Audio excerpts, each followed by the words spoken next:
Mambo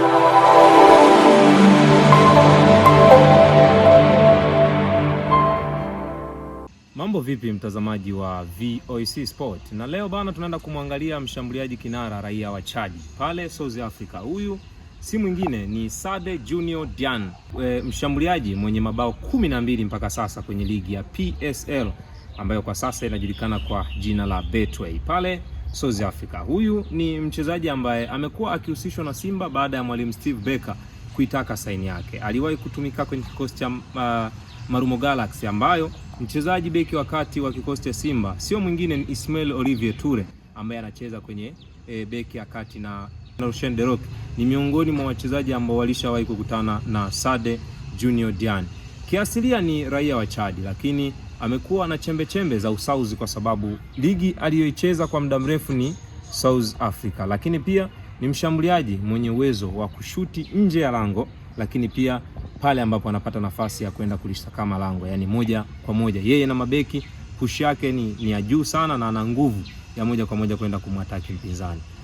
Sande Junior kwa klabu ya Simba kwa siku za hivi karibuni wamekuwa wakistruggle sana kumpata mfungaji wa moja kwa moja kwenye kikosi chao. Na hii ni kwa sababu gani? Ni baada ya kuachana na washambuliaji wawili, Lion Ateba, Christian Mbida pamoja na Steve Dese Mkwala, ambao wote hao walikuwepo kwenye klabu ya Simba lakini waliondoka kwenye klabu ya Simba. Akasajiliwa Jonathan Soa, wao wanapenda kumuita Black Lion, ambaye toka jiunge na klabu ya Simba mpaka sasa ana mabao 3 na hajaonyesha makali ya moja kwa moja kwenye klabu ya Simba. Yote ni kwa sababu ya utovu wa nidhamu ambao amekuwa nao. Kwa nini Simba ijihusishe na mshambuliaji mwingine halikuwa wanaye Jonathan Soa? Ni kwa sababu Jonathan Soa hajawaofa Simba kile ambacho walikuwa nakitegemea.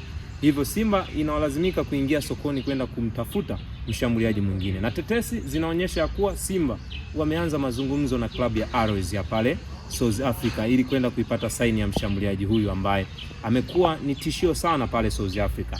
Na miongoni mwa majina yake ya utani amekuwa ana jina la mfalme wa kuifunga Mamelodi Sundowns. Toka alipoanza kukutana na Mamelodi Sundowns akivitumikia vilabu mbalimbali, amekuwa ni mchezaji tishio sana na amekuwa akiwafunga sana Mamelodi Sundowns. Huyu ni Sade Junior Diane, mchezaji ambaye anatakwa na mwalimu Steven Barker. Kama Simba watafanikisha kusajili Sade Diane raia wa Chad, basi watakuwa melamba dume, kwa sababu ni mshambuliaji hatari mwenye uwezo wa kulisakama lango la mpinzani wakati wote pale tu timu inapokuwa inahitaji matokeo. Ubora wake mkubwa pia ni kusimama kwenye maeneo sahihi ya nafasi, yani anamudu kusimama kwenye yale maeneo bora ambayo mstriker anatakiwa awe amesimama.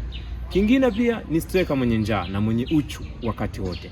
Kwa hiyo kwa klabu ya Simba mwalimu Steve Barker amekuwa akifanya sajili bora sana kwenye klabu ya Simba, kwa sababu tuliona siku za hivi karibuni walimsajili mchezaji kama Ismail Olivier Toure, Rushen Derok, lakini pia Simba hao walimsajili Lebase Gueye na Anse Oura, ambaye wote hawa ni pendekezo la mwalimu Steve Barker. Leo kampendekeza mwingine. Je, Simba inaenda kuwa na uhatari gani kwenye safu ya ushambuliaji? Haya yote majibu anayo mwalimu Steve Barker, na kuna bomu gani anatengeneza kwenye klabu ya Simba kama endapo watampata Sade Junior Diane. Hii ni VOC Media Sport na hapa tulikuwa tunamzungumzia Sade Junior Diane. Mimi ni Paul Tembo na niseme tu sina la ziada, nikutakia siku njema, lakini pia ufuatiliaji mwema wa vipindi bora vinavyopatikana VOC Media. Usisahau kusubscribe, comment pamoja na kulike na kushare. Tunapatikana YouTube. Wakati wote andika VOC Media utakuwa umetupata vilivyo kabisa.